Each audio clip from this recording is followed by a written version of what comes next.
Quelle gueule, cette Chrysler Viper ne passe vraiment pas inaperçue. Véritable concept car de série, cette auto arbore fièrement son look démoniaque. L'est-elle autant sur la piste?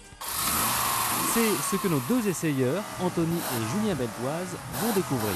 Bon, on y va, donc voilà, c'est bon, de la nouvelle Viper. Anthony se lance en premier à l'assaut des courbes du circuit Jean-Pierre Beltoise.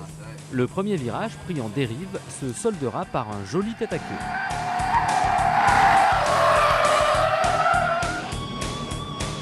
Il nous avouera par la suite ne pas être totalement en osmose avec cette furie pleine de chevaux. Pourtant, il court lui-même au volant d'une Viper de compétition et a obtenu une très honorable 3e place lors des 12 heures de Sebring. Peut-être n'est-ce dû qu'à la position de conduite, inhabituelle car un peu décalée vers la gauche.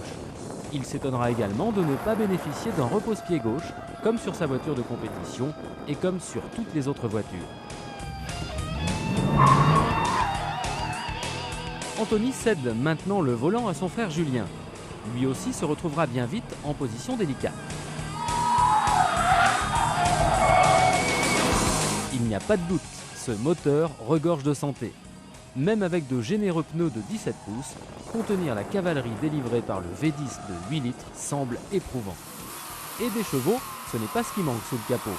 384, pas un de plus, pas un de moins. Mais attention, cette voiture est un véritable pur-sang. Elle ne s'encombre donc pas d'un anti-patinage, ni d'un ABS d'ailleurs.